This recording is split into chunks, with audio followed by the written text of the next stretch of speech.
I'm Kamal Santamaria here in Doha, the capital of a country built on oil and gas wealth. You really can't underestimate just how important it has been to the creation and development of the modern Qatar that we see today. And so when four countries, Saudi Arabia, the UAE, Bahrain and Egypt, imposed a diplomatic and economic blockade on Qatar, a lot of early thoughts were about how it would affect the local economy and indeed the supplies of that natural gas to the rest of the world. Today we get the answers to some of those questions as Shrida Al-Kabi, the President and CEO of Qatar Petroleum, talks to Al-Jazeera.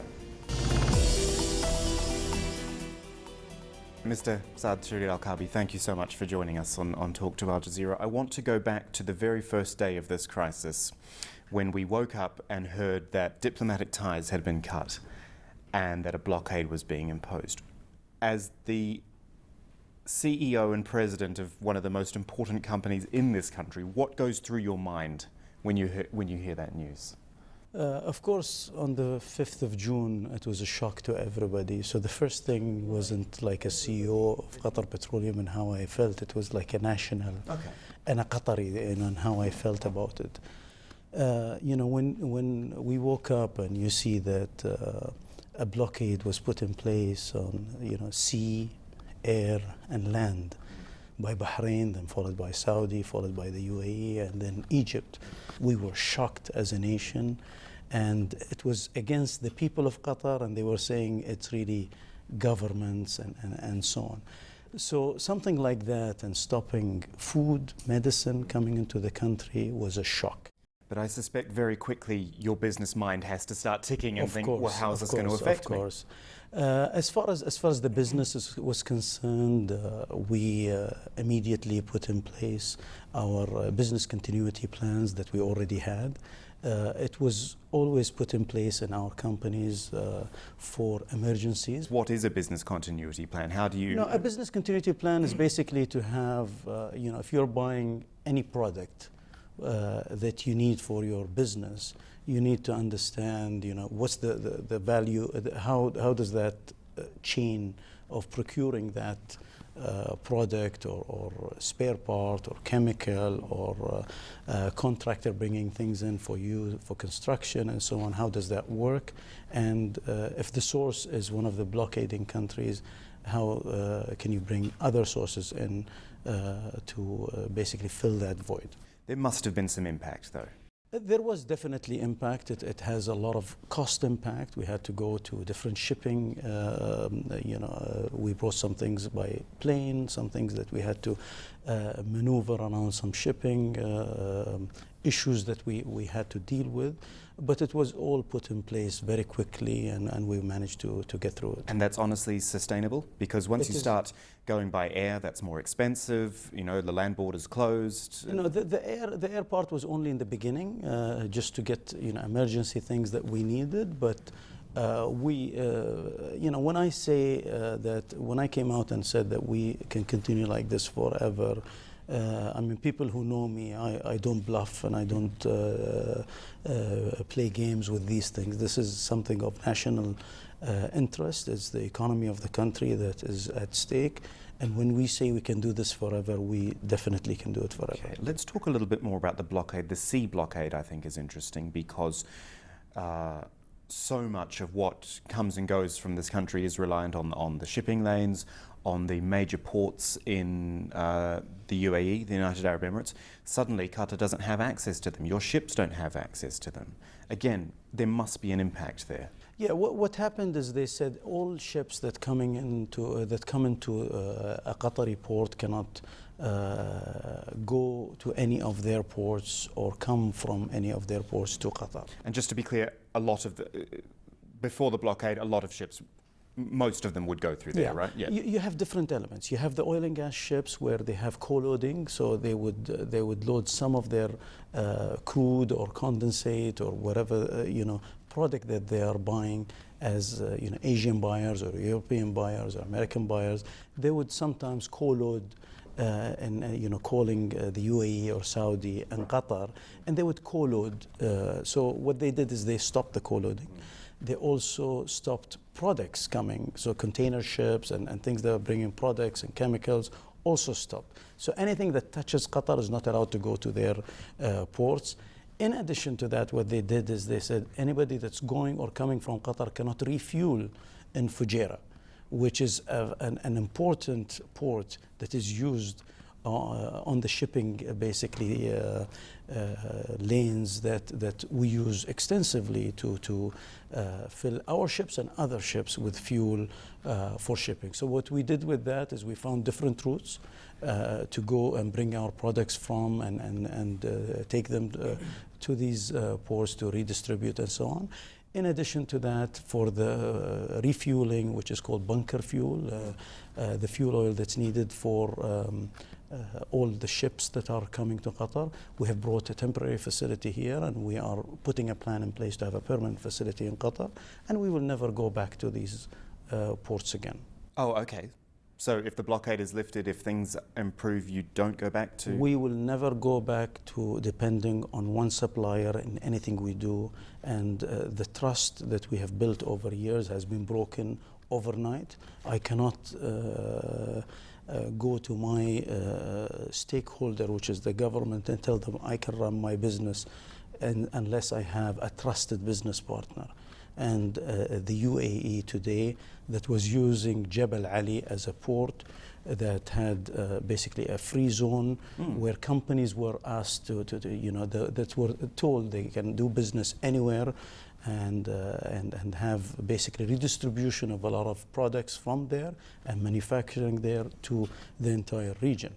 So if politics interferes with commercial business, how can I trust that they are not going to be upset with us in the future and stop companies from dealing with us there? They've stopped our banking transactions through the UAE.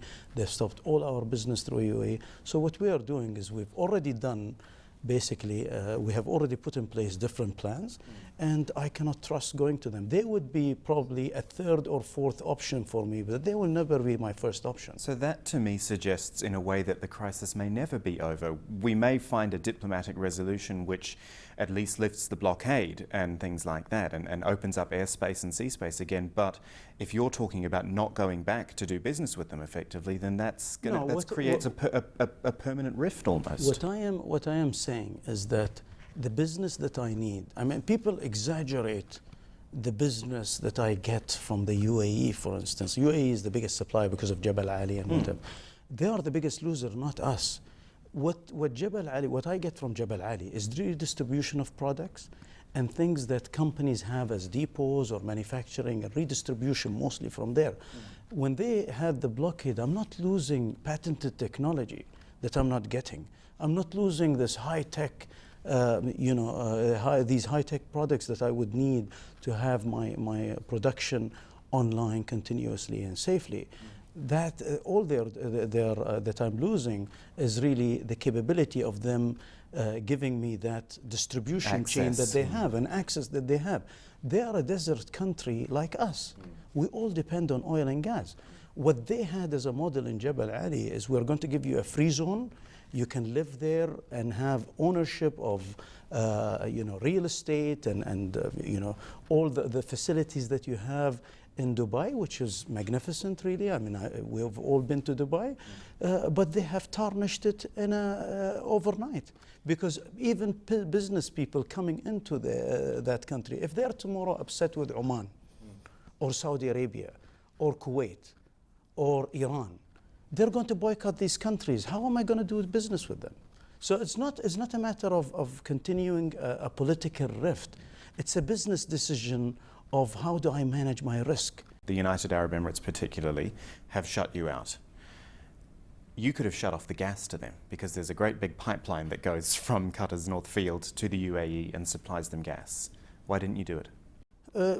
I just don't want to focus only on the UAE because Saudi Arabia, I will talk about that, but also Saudi Arabia stopped food and medicine coming to Qatar, which is very inhumane. So why not shut them off? So all of them really did a lot of, I think, things that are incomprehensible and cruel, for a lack of a softer word, I think. As far as the gas pipeline, and I've been asked a lot about that, I think there are three elements I would like to talk about in this. One is the pipeline itself, which is the 2 billion cubic feet that we send to the UAE via the agreement, the original agreement that people talk about. In addition to that, there are 200 to 300 million cubic feet a day of gas that has been, there is a volume that has been sold and announced last year for 10 years. So that makes it 2.3 billion cubic feet a day. There is also LNG that we supply to Dubai, which takes it up to probably 2.5, 2.7 billion cubic feet a day. So the volume of gas that goes to the UAE is greater than the Dolphin pipeline that people talk about. What we looked at, we have all the options on the table. When we looked at this, we said, if you stop the gas, the biggest harm is the people of the UAE. The people of the UAE are cousins, relatives, and friends of Qataris, and we have nothing against the people of the UAE. But if you look at the legal side of it, all contracts have what's called force majeure. And force majeure is where you can take the action without having a liability. And the force majeure event is very clear in the contract in defining what are the events that you could use force majeure and put it in place and use it. And blockade is very clear as one of the items. Them, I would think so, yeah. So we have the legal leverage to do that, but Qatar, His Highness the Emir, as you have seen in all the actions that have been taken, the government and all that action has been taken, Qataris and what they have taken, we're proud that we have taken, all of us collectively, the moral high ground in everything we have done. And that's something we're very proud of, and we're very proud that His Highness the Emir preaches that. When they put in place a law that punishes people for speaking up or just even showing sympathy, we were asked by our government to have restraint and be polite to figureheads of these countries and be polite in all our social media and actions. It just shows you the difference. Do you rule out cutting supplies to anyone? Cutting supplies to the UAE it depends on what actions are taken by these countries. We don't feel that this is necessary at the moment, but this is something that's always available, and it is something that's a decision that's taken at the highest level in the state. The regional market is now changing. Do you find other places to sell your gas, basically? Is Qatari gas going further afield? And is it easy enough to do that in this current environment? As I mentioned at the outset, continuity of our business, we have no issue at all. We can go anywhere. We're blessed with having sea access. Not just continuity, I should point out, but increasing, because you made an announcement to increase the amount of gas. So clearly the markets are there. Qatar represents 1/3 of the LNG that is supplied to the world today. That's the cleanest fossil fuel available to mankind today to enhance the prosperity and the growth of nations, and mostly in electricity and their demands for electricity. If you say 1/3, where does it go? We supply countries in different ranges of 5 to 30% of their own requirement on an annual basis. And if you start with Asia, we supply Japan, we supply Korea, we supply China, Taiwan, Thailand, we supply Pakistan, India. In the Middle East, we supply the UAE in LNG, as I mentioned earlier.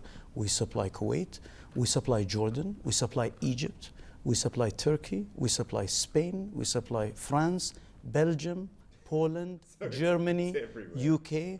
Okay. So did you get we supply everybody that needs LNG. So there is not a buyer of LNG that does not call on Qatar to supply. But did LNG. you get a few worried phone calls? Everybody was worried about the supply.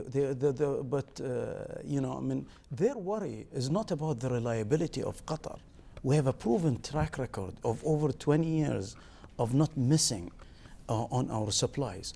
When the Japanese had the unfortunate Fukushima event, we came and basically supported Japan in the biggest way possible when all their nuclear plants came down. We have loyalty to people we deal with. We are people of integrity and ethics and loyalty, and we don't disturb our production by our own will. No, not by your own, but by external forces. Yeah. That you talk about 20 years of supply. That's fine when you've got free access to everywhere. Well, I mean, we're lucky. We're a nation that has access to sea, and we're able to take our ships, out to international waters and sail through there. But these countries cannot stop us from doing our business internationally. They can do minor things that I think harm them in the long term much more than us. How does when you talk about international waters, Iran becomes important, doesn't it? Because that is an access point for you. Not just that, the gas fields which Qatar has are effectively shared with Iran. How important does Iran become, like its cooperation? No, Iran is very cooperative, but I mean, what I'm talking about international waters, that there are maritime rules that govern these, and we can pass through these waters freely, and it's like everybody else. I mean, there have been wars in the region where people were able to sail through these waters. So I think this is something that they cannot control. And while we're talking about international waterways, there was was there an issue to do with the Suez Canal? Because we focus a lot on Saudi Arabia, Bahrain and the UAE because these are the immediate neighbours, but Egypt is part of the blockade as well, or part of the anti-Qatar movement, if you like, and they control obviously a very important waterway, the Suez Canal. Can Qatari ships still get through there? Yeah, I mean, there were several articles about that came out, and the Egyptian authorities also banned us from using their port. But the Egyptians, I think, have been abiding by international law in that element of the Suez Canal, because they have no right internationally to block anyone from passing through. But I've mentioned the countries that they would have a rift with if they stopped LNG supplies to in Europe and the Mediterranean. They would not have to only deal with Qatar being upset of not passing through the Suez Canal.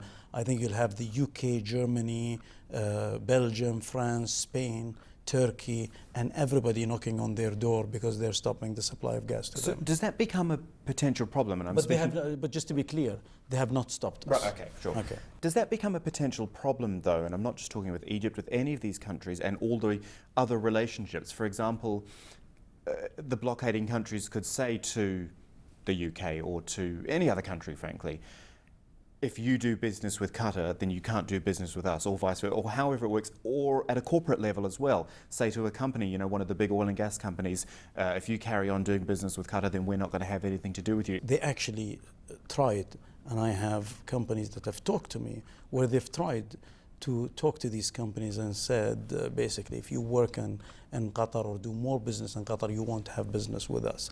That's against all the rules legally and World Trade Organization and so on. And these companies are large enough that they cannot be intimidated by such tactics. And they went away immediately, and I think they pulled back from talking to these companies about these kind of things because it harms them much more than us. So let's talk about the efforts to resolve the crisis. And it's just struck me as we've been talking about all this to do with oil and gas and energy, that one of the biggest players in the negotiations, and that is the US Secretary of State Rex Tillerson, is a former oil man himself. He was the head of ExxonMobil. Has that been, do you think, an advantage that he probably knows this business? Well, he does know this business, he knows this region as well. And the fact that it's not just a political issue, he can see the business impact and the economic impact of it as well. I've known Mr. Rex Tillerson for many years, and what I've known of him is he's a man of ethics, integrity, and he likes to do things in a very methodical way. So as most of us have been taught and went to school in the West, and we're in the 21st century today, you are innocent until proven guilty, and not the other way around. What these four countries have made us guilty until we prove our innocence, and they can't prove anything that they're claiming. And all their claims, and you look at the 13 things that came out, all their claims is about attacking the sovereignty of Qatar. So I think, Secretary Tillerson, I am sure, after looking at all what's on the table and what came out from the State Department officially is, there is no evidence that shows what they're claiming, and he will do what's right for the national interest of the U.S. and for the friendship that they have with Qatar. So you pointed out that Qatar supplies a third of the whole planet's LNG supplies. That's major. Can you meet that demand? Can you continue to meet that demand?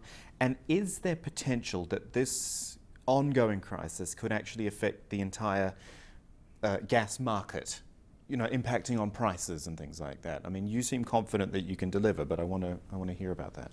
We not only are 1/3 of the market today, we supply 77 million tons per annum annually to the world. We have just recently also announced that we're expanding that by about 30%. So we're going to increase the production from 77 million tons per annum to 100 million tons per annum, and that's a substantial growth of 30% in our production capacity.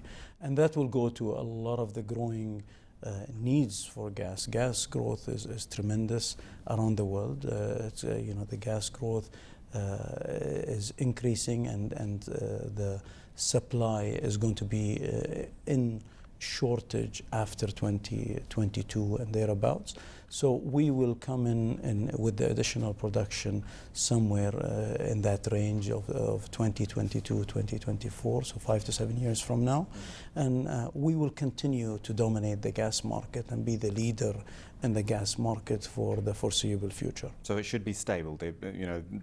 People watch energy markets very, very closely because of the huge knock-on effect they have. More so the oil market, I would say, but you believe there is stability. Yes, I think there's one element that maybe we did not talk about. I mean, who do we have as partners in Qatar that are working with us in LNG? All the production that I am talking about, we have investments from foreign companies in Qatar worth 250 billion Qatari riyals. So we have, American companies such as ExxonMobil, ConocoPhillips, Occidental Petroleum that work in Qatar, ConocoPhillips, Chevron Phillips. If you talk about Europe, I mean, the Anglo-Dutch company, of course, well-known Shell, works in Qatar. We have Total, the French company, working in Qatar. Many of the Japanese companies are partners with us in Qatar. So what's at stake in Qatar is a lot of investment by many people and multiples beyond the 250, because 250 billion is only by our international partners, which own 20 to 30% of these projects. So you can multiply that and see how much Qatar has invested to avail really all that LNG to the world and make that available to the world community. So then, on top of 30% increase in production, do you have plans to expand beyond that, I guess? We're going to grow in a major way internationally in the upstream business in the oil and gas sector. We've just received in the US, we've invested in Golden Pass Terminal in the US. So we've spent almost $2.5 billion in Golden Pass with our partners ExxonMobil and ConocoPhillips. We have just received from the US government the approval to go ahead with Golden Pass export to non-FTA and FTA countries, the countries that have free trade agreements with the US. And the ones that don't. So we can export from that project to the world. We are in the tendering phase currently, and we'll be taking a decision, a commercial decision next year, whether to go ahead with the project with our partners from Golden Pass in the US.